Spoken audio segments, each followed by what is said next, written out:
The Nexus Combat Institute prided itself on producing warriors who could kill efficiently in 17 different atmospheres.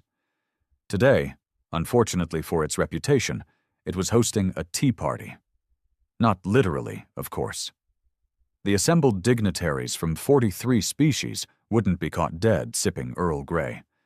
But there they sat in the Academy's observation deck, making polite conversation, while their finest killers demonstrated cultural combat techniques in the arena below. The whole affair reeked of diplomatic necessity disguised as entertainment, the sort of event that made seasoned military officers contemplate early retirement. Magnificent, isn't it?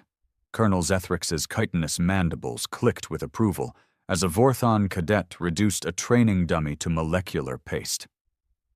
3 years of bioenhancement therapy, and look at those reflexes. Ambassador Kell's tentacles writhed in what passed for agreement among her species.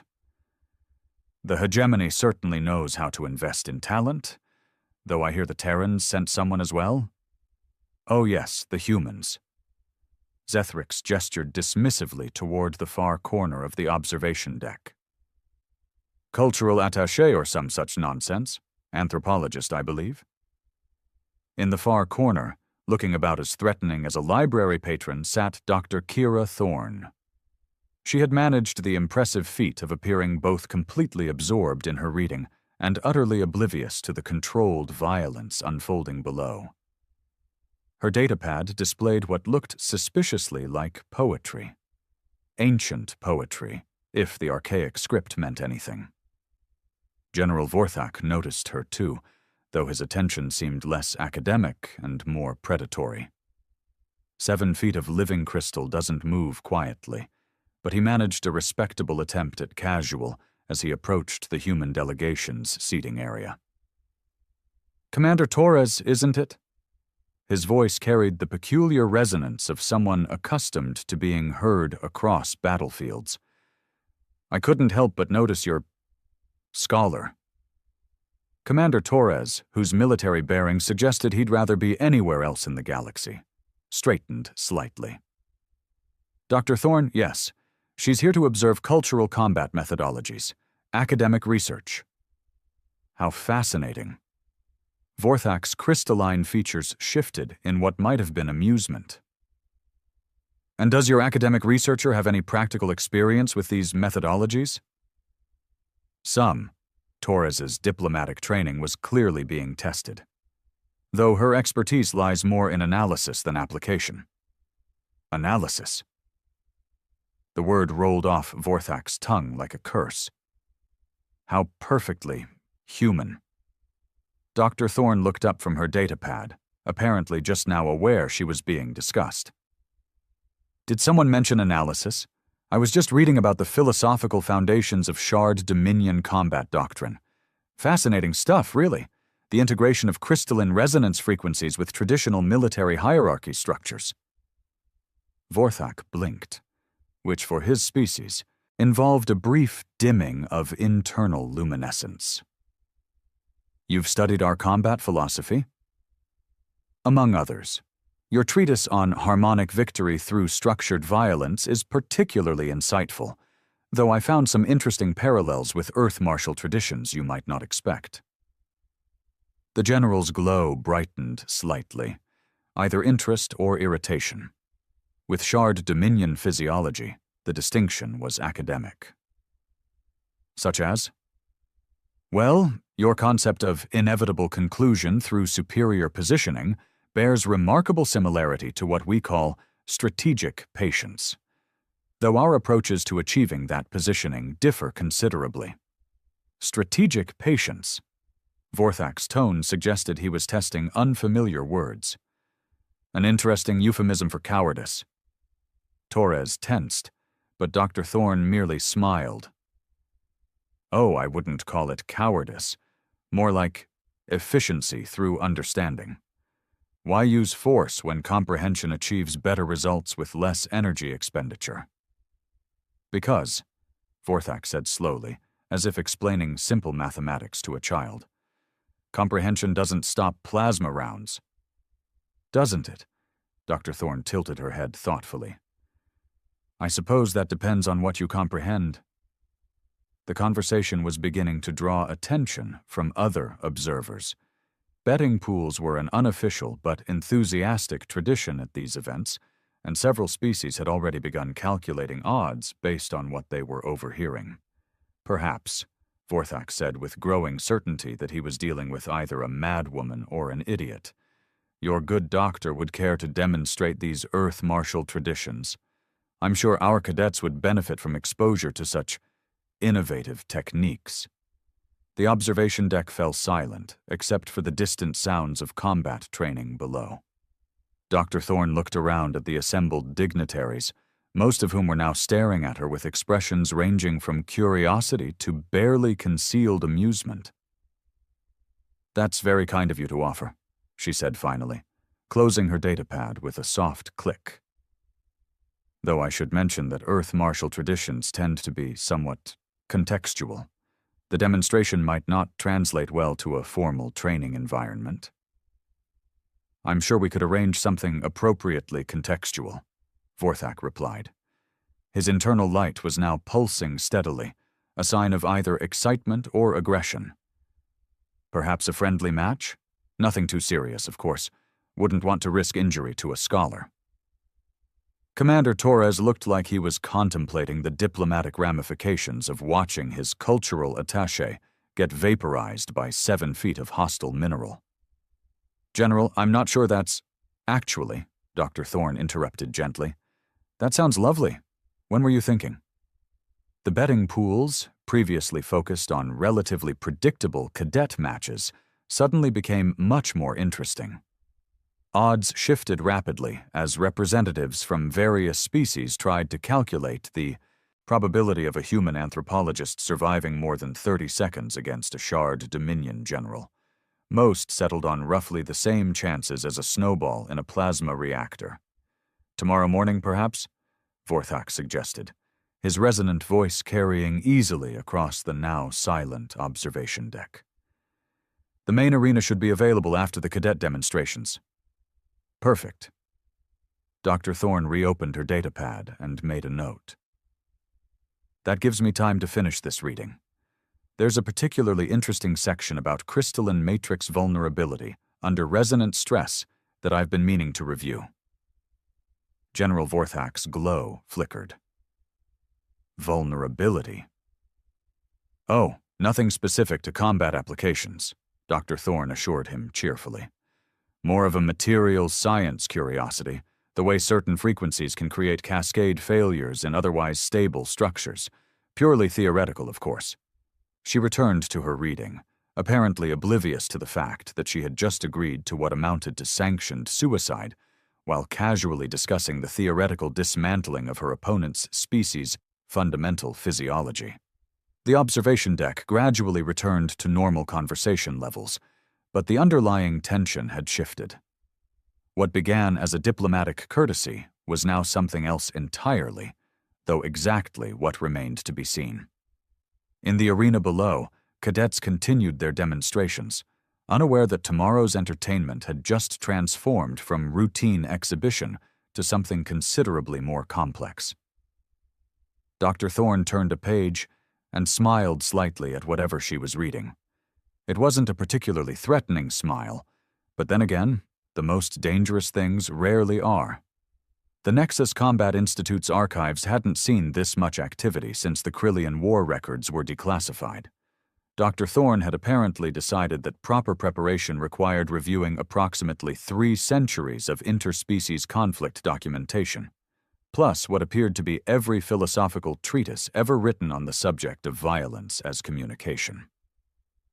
Archival technician Blix found this behavior deeply suspicious. She's been here 14 hours, Blix reported to his supervisor, all 6 of his eye stalks focused intently on the security monitors. 14 hours of watching combat footage, cross-referencing cultural databases, and taking notes, lots of notes. Supervisor Grex barely looked up from her own terminal. So, scholars do that. It's what they're for. Not like this. Blix rewound the footage to show Dr. Thorne freeze-framing a particularly brutal Vorthan victory, then immediately switching to what looked like ancient Earth meditation practices. Look at the pattern. She watches violence, then studies something peaceful. Violence, peace. Violence, peace. It's systematic. Maybe she's writing a paper on combat psychology.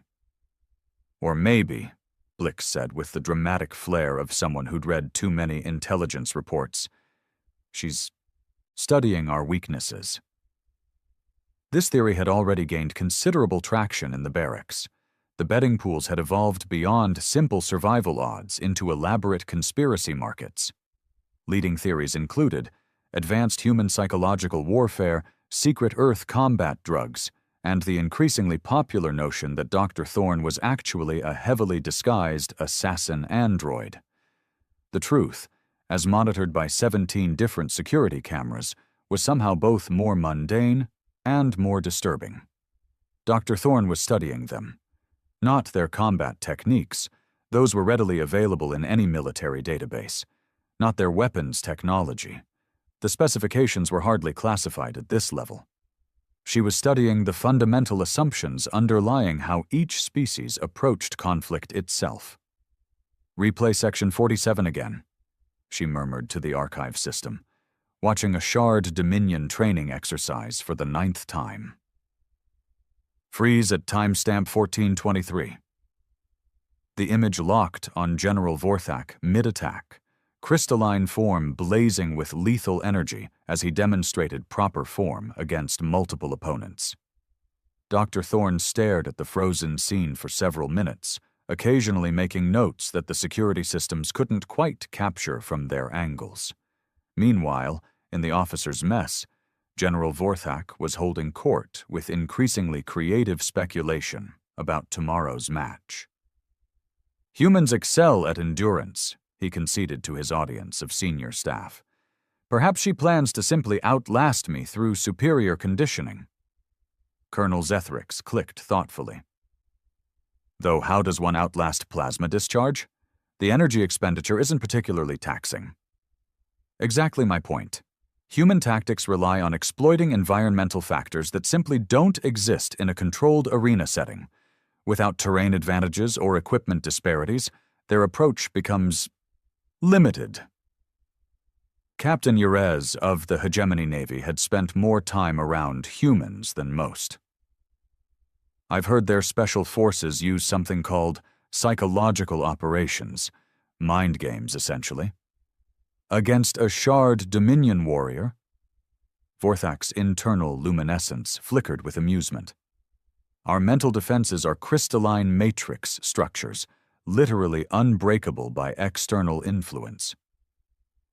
What none of them knew was that Dr. Thorne had spent the last 6 hours studying exactly those matrix structures. Not their defensive capabilities, their resonance frequencies. The way they amplified and transmitted thought patterns throughout Shard Dominion physiology. How they could, under very specific circumstances, be encouraged to work against themselves. She was also reviewing footage of Vorthak's previous matches with clinical attention to detail that would have impressed a surgeon. Every movement catalogued, every tactical preference noted, every unconscious behavioral pattern mapped with the precision of someone who understood that combat was just another form of communication. And she happened to be fluent in several dialects of violence. "Computer, display comparative analysis. Shard Dominion combat doctrine versus Terran martial philosophy, specifically the concept of Wu Wei." The archive system compiled her request, presenting a side-by-side comparison that would have baffled most military analysts. On one side, systematic application of overwhelming force through structured aggression. On the other, achieving victory through strategic non-action. Dr. Thorne smiled at the display. It wasn't a particularly threatening expression, but it contained the quiet satisfaction of someone who had just solved a particularly elegant puzzle. Down in the training facilities, word of tomorrow's match had reached the cadets. Most were placing bets on duration rather than outcome, the consensus being that General Vorthak would end things quickly out of mercy rather than malice. Cadet Vess, recently graduated from advanced plasma combat training, had a different concern. What if it's some kind of test? Like, what if the human is supposed to demonstrate something specific? Such as? Asked his training partner, a hulking Krillian whose idea of subtlety involved explosions smaller than city blocks. I don't know. But why would their military attaché agree to let an anthropologist fight our most decorated general unless they knew something we don't? This observation sparked a new round of betting, this time focused on the possibility that Dr. Thorne represented some previously unknown human military capability. The odds shifted again, though not by much. Most species had encountered human military forces before, and found them competent, but hardly mystical. What they hadn't encountered was a human who had spent years studying how different species thought about conflict itself. Back in the archives, Dr. Thorne closed her final research file and began what looked suspiciously like meditation. Not the flashy, energetic kind favored by warrior cultures, but the subtle, focused variety that suggested someone preparing their mind for something requiring absolute precision. Security technician Blix watched her sit motionless for 47 minutes and decided this was definitely the most ominous thing he'd witnessed all week. "She's just sitting there," he reported to anyone who would listen. "No movement, no expression, just thinking." "About what?" "That," Blix said with the authority of someone who had watched too many security feeds, "is exactly what terrifies me." Dr. Thorne opened her eyes, gathered her research materials, and headed for her quarters. Tomorrow's match was scheduled for 0900 Standard Time. She had approximately 7 hours to sleep, 3 hours to complete her final preparations, and 1 moment to demonstrate why humans approached problems differently than everyone else expected. The betting pools closed at midnight, with odds heavily favoring General Vorthak's victory within the first minute of combat. They had, unfortunately for their investors, been calculating based on entirely wrong assumptions about what kind of combat was actually going to occur. The arena's adaptive combat system had outdone itself, creating what the promotional materials would undoubtedly describe as the ultimate testing environment. Crystalline spires jutted from a metallic floor that shifted between solid platforms and energy-conducting mesh. Atmospheric processors maintained perfect combat conditions, while gravitational fields provided interesting tactical variations across the 50-meter space. It was, by any reasonable standard, a battlefield designed to showcase the devastating capabilities of a Shard Dominion general. Dr. Thorne stood at the arena's edge, looking like someone who had wandered into the wrong building entirely. She wore standard-issue Academy training gear that somehow managed to make her appear even smaller than usual. No weapons, no armor enhancement, no visible modifications of any kind. The observation galleries were packed beyond capacity. Word had spread through the station's communication networks with the efficiency of a plague outbreak, drawing spectators from 17 different sectors. Most had come expecting entertainment. A few hoped to witness history. None were prepared for what they were actually about to see. "Ladies, gentlemen, and assorted sentient beings," announced the arena's automated commentary system. "Today's demonstration features General Vorthak of the Shard Dominion against Dr. Kira Thorne, representing Earth Cultural Studies." The polite applause for Dr. Thorne sounded distinctly like a funeral dirge. General Vorthak entered from the opposite side, 7 feet of living crystal catching and refracting the arena's lighting into patterns that hurt to look at directly. His internal luminescence pulsed with combat readiness, casting sharp shadows that danced across the adaptive terrain like hostile spirits. "Doctor," he called across the space, his voice carrying the harmonic resonance that made Shard Dominion commands impossible to ignore. Are you certain you wish to proceed? There would be no dishonor in reconsidering. Dr. Thorne adjusted her position slightly. Not quite a bow, not quite a nod, but something that acknowledged his courtesy without accepting his premise. Thank you, General. I appreciate the consideration. The arena's systems activated with a sound like distant thunder. Energy fields hummed to life, creating zones of varying lethality across the combat space. Gravitational anchors engaged, ready to shift and flow according to the combatants' movements. Combat parameters established, announced the system. Engagement authorized. What happened next would be analyzed by military strategists for decades. General Vorthak moved first, because of course he did. 7 centuries of shard dominion combat doctrine demanded immediate dominance of the battlefield through overwhelming force projection. He launched, himself forward with crystalline enhancement boosting his speed to nearly invisible levels, energy discharge building around his form like concentrated starlight. Dr. Thorne stepped sideways. Not a dodge, exactly, more like a casual repositioning that happened to coincide with Vorthak's attack trajectory, missing her by approximately 3 centimeters. She moved with the unhurried precision of someone adjusting their position in a library queue. Vorthak's momentum carried him into one of the crystalline spires, which his own energy discharge promptly shattered. Fragments scattered across the arena floor, creating an improvised obstacle field. Interesting, Dr. Thorne observed mildly, as if commenting on the weather. The general recovered instantly, spinning to face her with energy crackling between his crystalline fingers. This time he approached more methodically, using the arena's adaptive terrain to limit her movement options while building up a charge that could level small buildings. Dr. Thorne watched him advance with the focused attention of someone studying a particularly complex mathematical proof. When he unleashed his second attack, a coordinated energy burst designed to eliminate any possibility of evasion, she was already elsewhere. Not through superhuman speed or advanced technology, she simply wasn't where the attack was aimed anymore, having anticipated his targeting pattern with the sort of accuracy that suggested either precognition or an extremely detailed understanding of Shard Dominion tactical psychology. "How are you doing that?"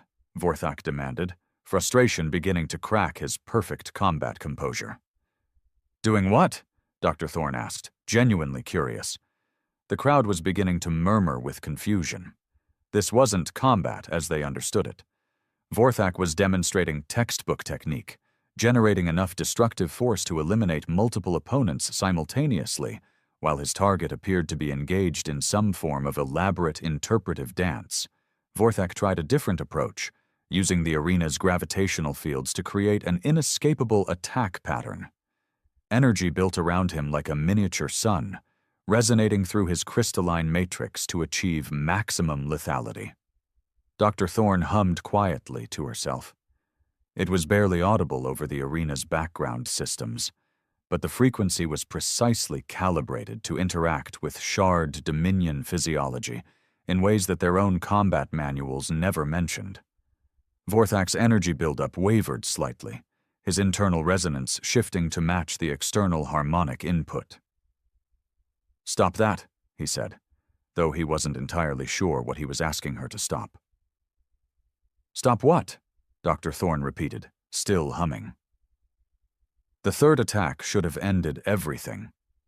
Vorthak channeled power through the arena's own systems, turning the adaptive battlefield into an extension of his destructive capability. Energy cascaded across every surface, creating a lethal network that left no possible escape route. Dr. Thorne stood perfectly still and watched it happen. The energy passed around her like water flowing past a stone, not through any visible defensive system, but as if the attack itself had been designed to avoid that exact position. Which, in a sense, it had. She'd spent 14 hours studying Vorthak's unconscious targeting preferences, and positioned herself in the one spot his training would instinctively avoid. "This is impossible," Vorthak stated with the authority of someone whose understanding of physics was being systematically violated. "Improbable," Dr. Thorne corrected gently, "though I suppose the distinction is academic." The general's internal luminescence was now fluctuating erratically, his crystalline matrix struggling to maintain coherence under the stress of repeated failed attacks. Combat doctrine demanded escalation, but escalation required targeting, and somehow his target had become untargetable. He gathered his remaining energy for one final assault, channeling everything through his crystalline structure in a pattern that would either achieve decisive victory or exhaust his combat effectiveness entirely. Dr. Thorne waited until he reached the critical resonance threshold, then tapped him gently on the shoulder. The touch was impossibly light, barely registering as physical contact. But it came at the exact moment when his crystalline matrix was locked in maximum energy output, creating a feedback loop that his own power amplified exponentially. General Vorthak shattered. Not violently, more like a wine glass touched by precisely the right frequency.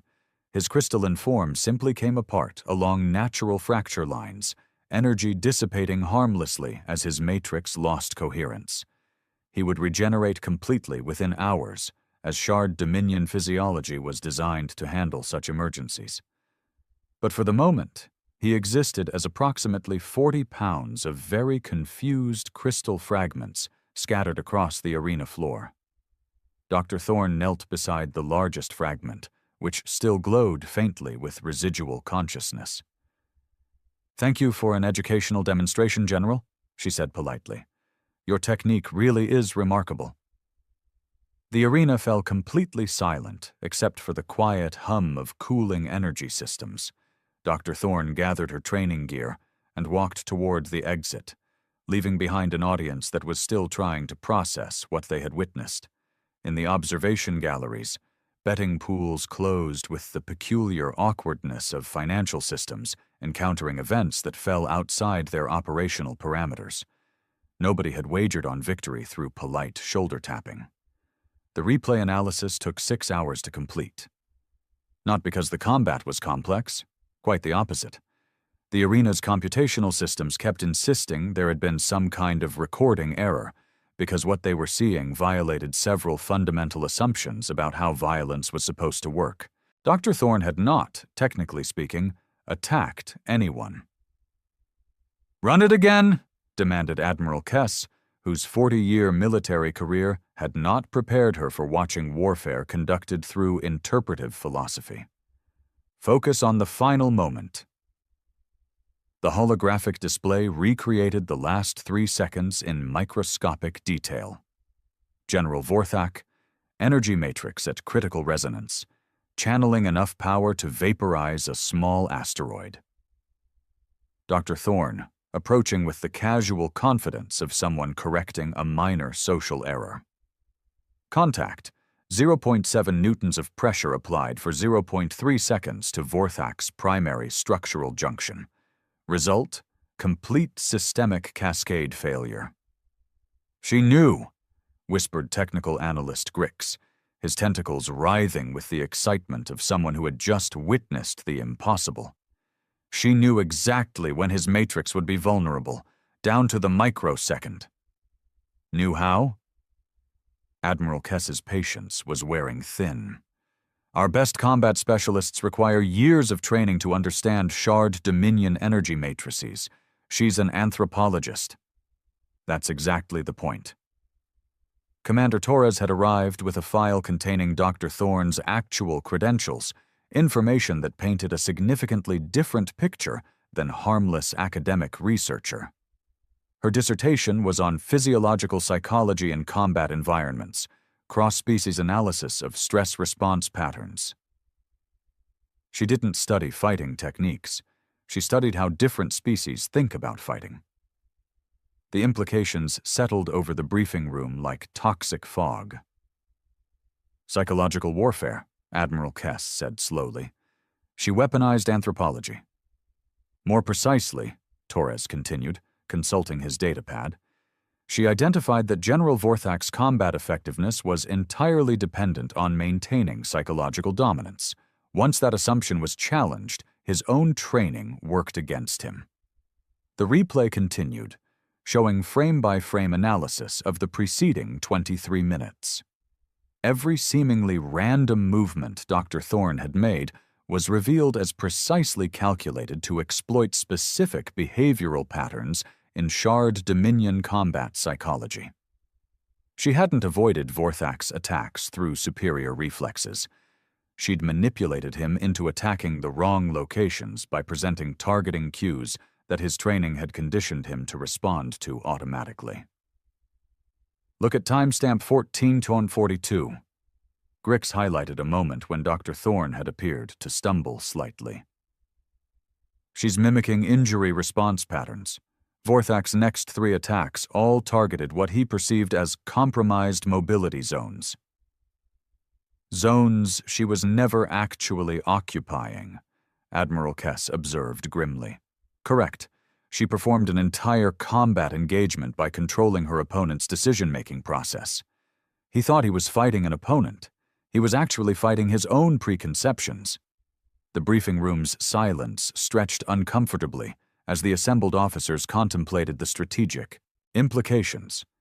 If humans could neutralize superior force through pure psychological manipulation, traditional military doctrine required significant revision.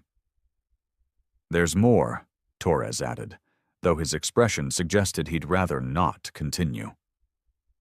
Dr. Thorne specifically requested General Vorthak as her opponent.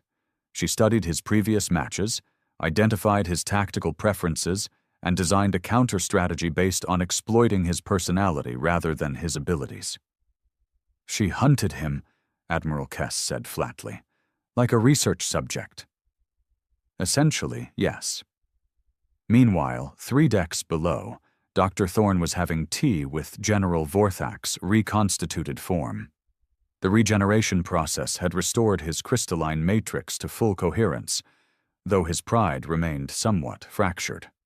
I still don't understand how you did that, he admitted, his internal luminescence dim with embarrassment. I didn't do anything, Dr. Thorne replied truthfully. You defeated yourself.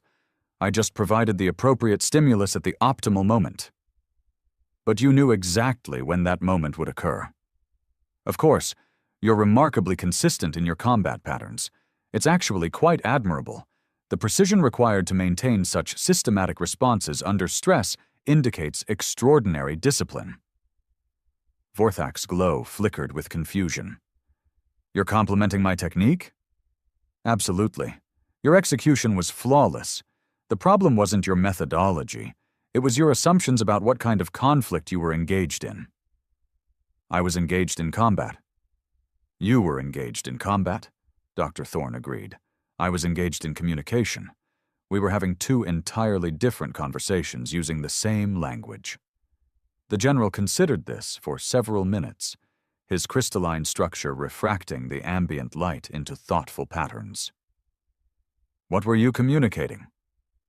That superiority in combat isn't necessarily determined by superior violence. Sometimes it's determined by superior understanding. Understanding of what? Dr. Thorne smiled with the gentle patience of someone explaining a fundamental truth to a particularly bright student. Understanding of who your opponent thinks they are versus who they actually are versus who they're afraid they might be. Once you map those relationships, physical capabilities become largely irrelevant. Vorthak's luminescence had steadied into what, for his species, indicated deep contemplation. You studied me. I studied your culture's approach to conflict resolution. You just happen to be an excellent example of the psychological frameworks involved. And humans approach conflict differently? Humans approach everything differently. We're adaptation specialists. Give us a problem, and we'll find 17 ways to solve it, including at least 3 methods that violate the basic assumptions underlying why it was considered a problem in the first place. The general's crystalline form shifted slightly. The Shard Dominion equivalent of a thoughtful nod.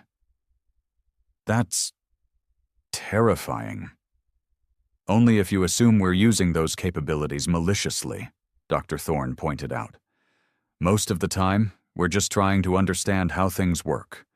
The fact that understanding sometimes looks like manipulation from the outside is more a reflection of perspective than intent.